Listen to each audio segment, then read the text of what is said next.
You are watching the world 24/7 on the NDTV network. I'm Parmeshwar Bawa.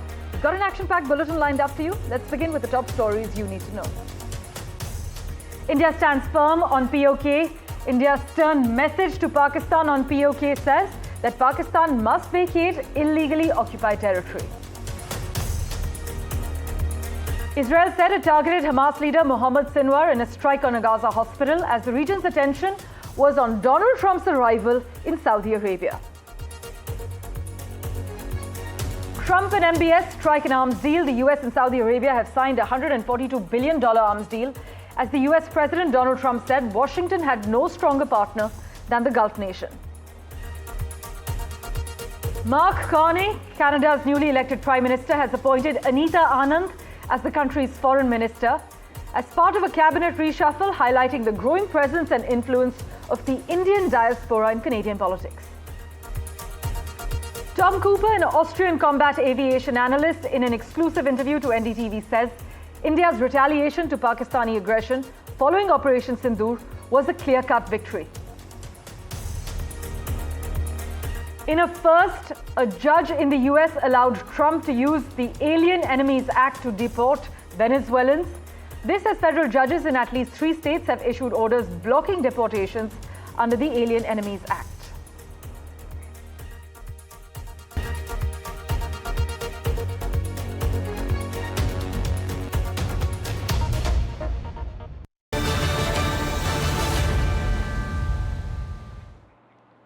Well, our big focus is the big deal in the desert. The United States and Saudi Arabia have signed a $142 billion arms deal. As US President Donald Trump said, Washington had no stronger partner than the Gulf nation. The first day of Trump's Middle East trip also saw a flurry of deals for US tech companies announced at the Saudi-US Investment Summit, the biggest of which was NVIDIA, which said that it would sell thousands of AI chips in Saudi Arabia. Now, for years, the US-Saudi Arabia relationship, it's actually revolved around oil and defense.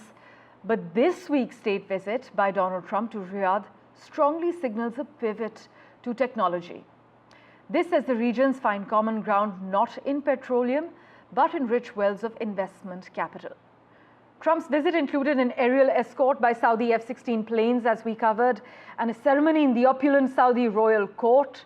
And it was attended by the who's who of AI's high priests, including NVIDIA CEO Jensen Huang, OpenAI CEO Sam Altman, Tesla CEO and first buddy Elon Musk, as well as leaders of Amazon, Google, Uber, among others.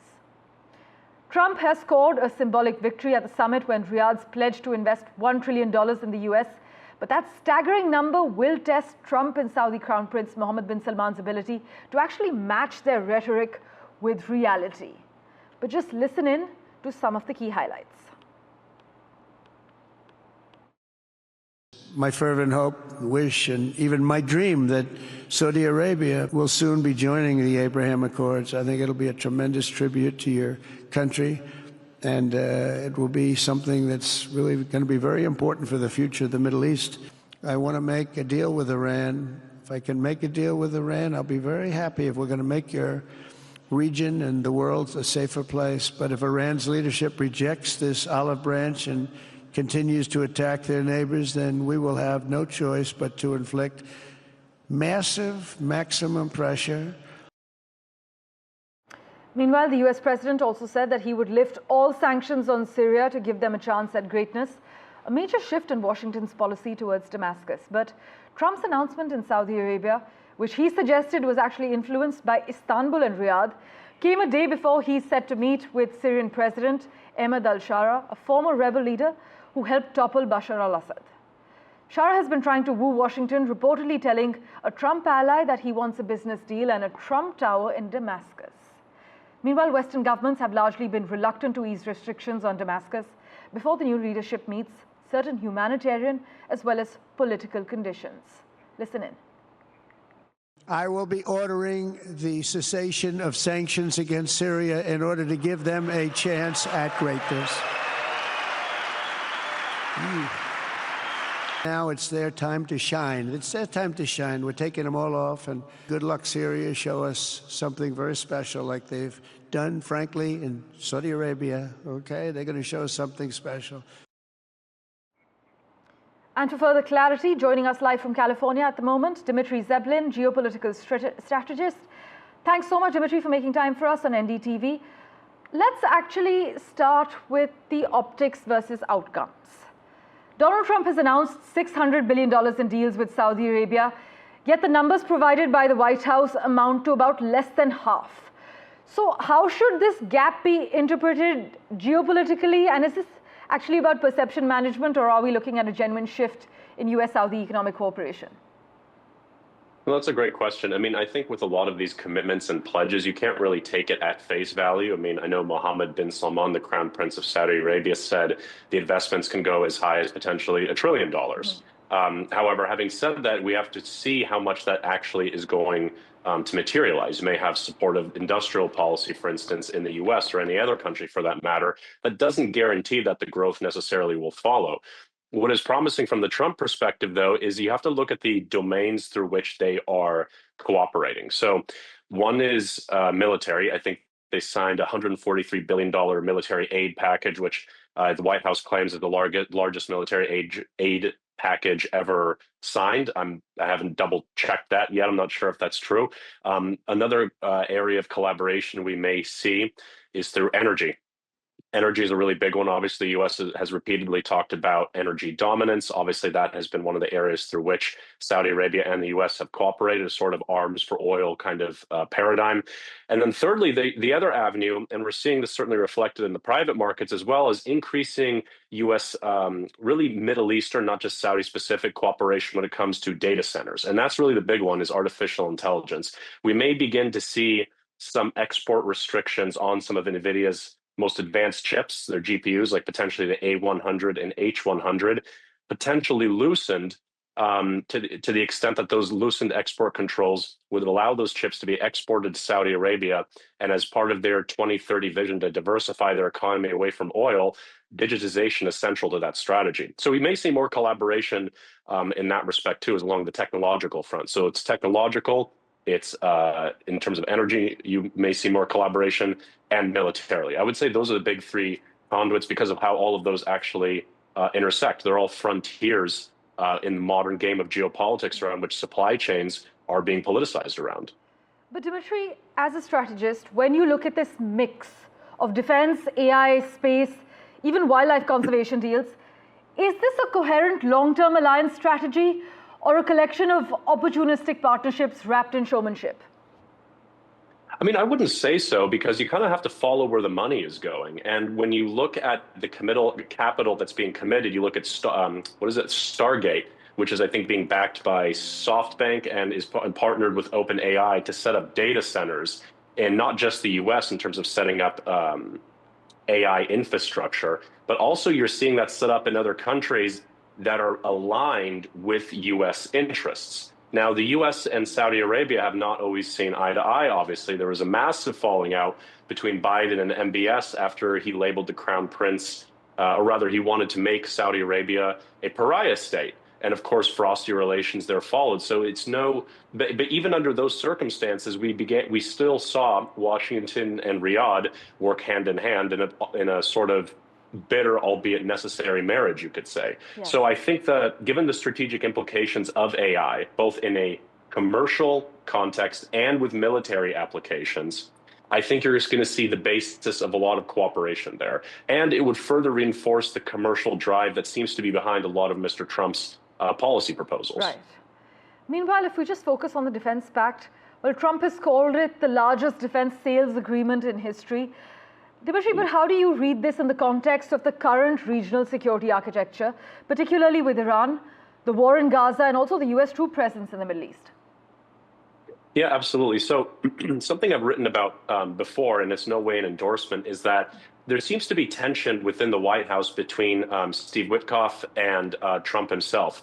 And that rift we're seeing really manifest between the relationship between Trump and Israel's Prime Minister Benjamin Netanyahu, who has been an Iran hawk for decades now.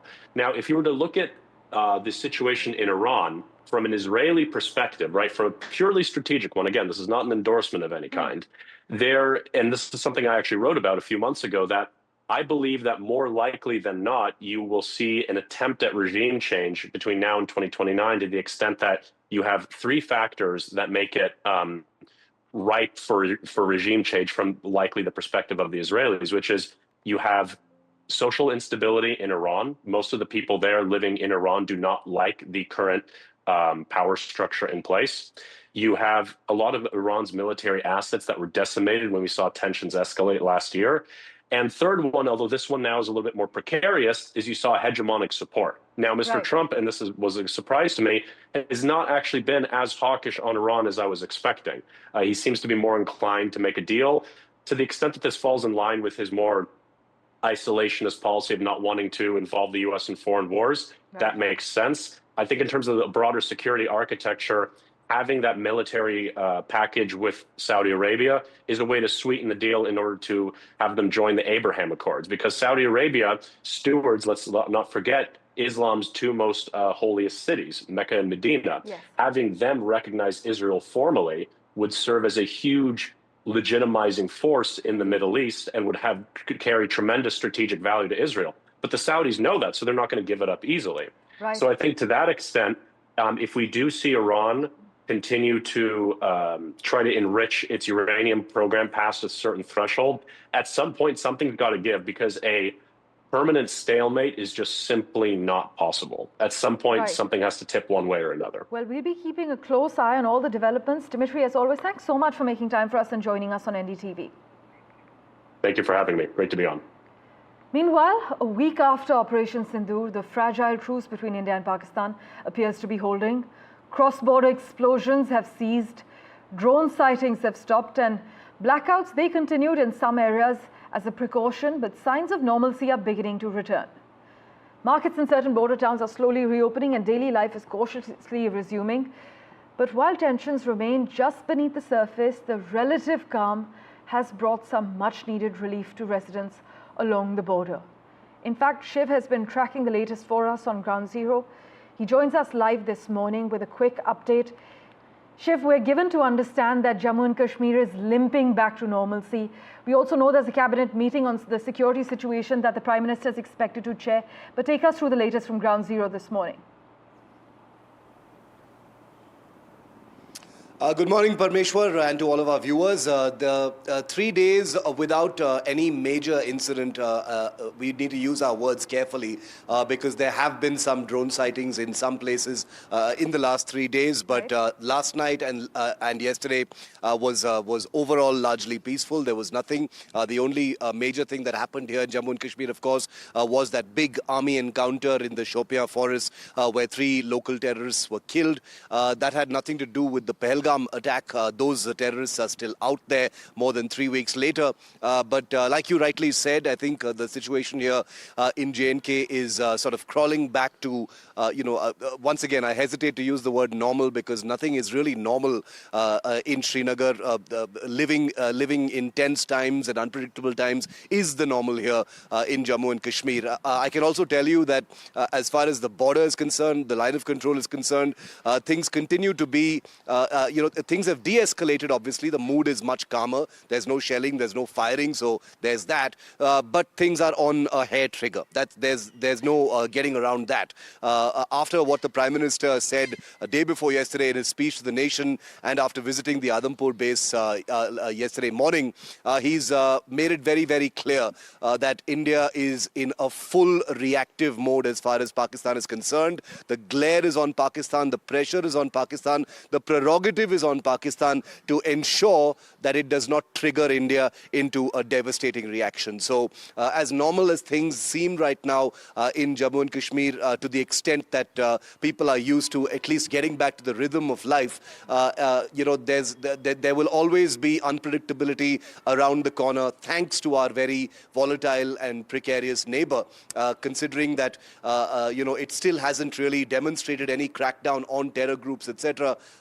This is going to be an ongoing situation. This is not a closed chapter as far as Operation Sindoor is concerned. And like you said, that Cabinet Committee on Security meeting, as well as many other top-level meetings I'm hearing are going to be happening this week, will be attending to all of those issues. Shiv, as always, thank you so much for joining us with the lowdown this morning. With that, let's turn our attention now to the United States. Well, Donald Trump's administration is cutting another $450 million in grants to Harvard University a day after the Ivy League school pushed back against government allegations that it's a hotbed of liberalism and anti-Semitism. In fact, in a letter to Harvard on Tuesday, a federal anti-Semitism task force said Harvard will lose grants from 8 federal agencies in addition to $2.2 billion that was previously frozen by the Trump administration. The letter categorically said that Harvard has become a breeding ground for virtue signaling and discrimination and faces a steep uphill battle to reclaim its legacy as a place of academic excellence. By the way, hours after the latest cuts, Harvard filed a legal challenge to several sanctions imposed by the Trump administration in recent weeks. But for further clarity on this, we have an alumni of the Harvard University joining us live on NDTV. Richard Painter is with us. He's also a law professor at the University of Minnesota Law School. Always a pleasure to talk to you, sir. Trump's team has argued that there's a dark problem on Harvard's campus, and by prioritizing appeasement over accountability, institutional leaders have actually forfeited the school's claim to taxpayer support. As an alumni, take us through what's going on beyond the political rhetoric and also the reactions to this latest cut. Well, what we see is that the Trump administration targets specific universities that it doesn't like, law firms it doesn't like, law firms that represented political opponents of the president, and so forth. And this is part of that broader pattern. There are definitely issues we need to deal with in higher education in the United States, including anti-Semitism, racism, a lot of issues we need to deal with in all of our universities. There's nothing unique about Harvard in that respect. Harvard is a very wealthy university, and we have many universities that don't have as much money. Certainly Congress would be justified in treating the wealthiest universities differently from a tax perspective than those that don't have as much. But to target one particular university or a handful of universities for political reasons is not appropriate. And I don't think that the Trump administration is going to win these cases. A lot of contracts were entered into by Harvard University that are enforceable contracts, and the government can't back out. If the government doesn't want to award new contracts, that's a different issue, and the Trump administration might be able to get away with that. But once again, this is an approach which is highly selective, saying, well, we're going to target Harvard and not the University of Chicago or other well-known universities, and it appears to be political retribution. And at some point, I think Congress is going to want to tell the president, we need to deal with the issues in higher education. The cost of higher education in the United States is astronomical. And we have a lot of underfunded universities throughout the United States as well. But this type of political stunt is not going to help anybody. In fact, Harvard has filed a legal challenge to several sanctions imposed by Trump's team in recent weeks. But thank you so much, Mr. Painter, as always, for making time for us and joining us on NDTV. In other news, moving closer to its India entry, EV giant Tesla is reportedly planning to set up an assembly unit in Maharashtra's Satara. A Business Standard report said that the Elon Musk-led company will be setting up a completely knocked down a CKD plant, which would help in keeping its component import duty costs in check. Now, CKDs are actually assembly plants where all the different finished components of a vehicle are shipped from different locations and facilitates local assembly capabilities for a company. Now, this development comes a couple of months after it was reported that Andhra Pradesh government has been making all the effort to attract investments from the global EV maker by providing incentives, and its Economic Development Board also prepared a pitch for the same. But it seems the efforts to that effect have fallen apart. And with that, let's turn our attention now to Canada, where Prime Minister Mark Carney unveiled his new cabinet, promoting Indo-Canadian Anita Anand to the position of the country's foreign minister. Mark Carney announced a two-tier ministry with members of the cabinet and secretaries of state, equivalent of ministers of state. So there are 28 cabinet ministers and 10 secretaries of state. Also promoted was another Indo-Canadian, Maninder Sidhu, who was re-elected in the April 28 federal election from Brampton East and was made Canada's new Minister of International Trade. The two Indo-Canadian secretaries of state are Ruby Sahota, who will be charged with combating crime, and Randeep Sarai, who will handle the portfolio of international development. Basically, as relations with the United States will be the prominent agenda item for the government, Mark Carney seems to have opted for continuity in that regard. But for further clarity, let's go across to my colleague Maha Siddiqui, who joins us live from Vancouver at the moment. Maha, take us through the latest details. Canada's Prime Minister has unveiled a major cabinet shake-up, and Anita Anand is now the Foreign Minister. Yes, that's right. It's a slim cabinet with 28 senior ministers and 10 junior ministers, which are the secretaries of state. But important elevation there for Anita Anand, though Anita Anand has even in the past held very important portfolios like the Defense Ministry, the Science and Innovation Ministry, as well as the Transport Ministry.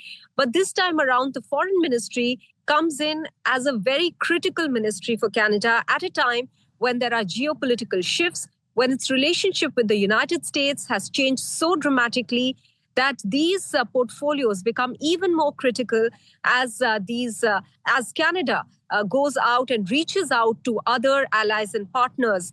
The top ministries, as you have pointed out, Mark Carney has chosen continuity. We are seeing Dominique LeBlanc and Francois-Philippe Champagne, along with Anita Anand, as the top ministers who will be engaging largely in the talks with the US as well. The Canadian government is looking at a new and renewed agreement with the US as far as economic and security is concerned. And therefore, Mark Carney has chosen those people who have been dealing with the US and with trade issues in the past as well. But clearly talking about Anita Anand, a person of Indian origin, she is a person who jumped into politics, fought her elections first time in 2019, this time from the riding of Oakville. Earlier on, when the Trudeau government was in trouble, there were murmurs that she might not contest elections again. But the stunning comeback of the Liberal Party meant that Anita Anand fought elections again, won, and is now the Foreign Minister of Canada. The other important Indian origin person you mentioned there with regards to the Ministry of International Trade, again, a critical one, considering at a time when Canada is looking at Indo-Pacific. And in that context, India could also become a country that Canada will have to realign and engage differently from what it has done in the past. Parmeshwar? Maha, as always, thank you so much for joining us with the latest.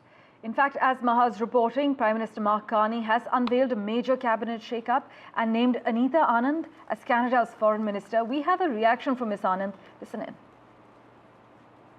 I, Indira Anita Anand, do solemnly and sincerely promise and swear that I will truly and faithfully and to the best of my skill and knowledge execute the powers and trusts reposed in me as Minister of Foreign Affairs.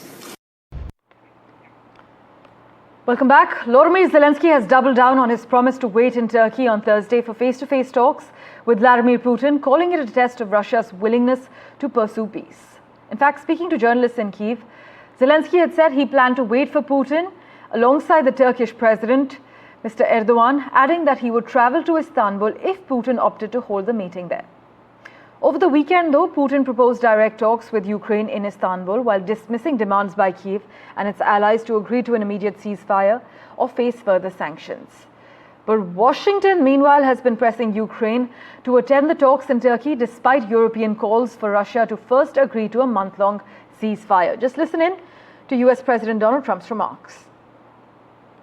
I've also been working relentlessly to end the terrible bloodshed between Russia and Ukraine, and very importantly, talks are being held in Turkey later this week, probably on Thursday, and they could produce some pretty good results. Our people are going to be going there. Marco's going to be going there.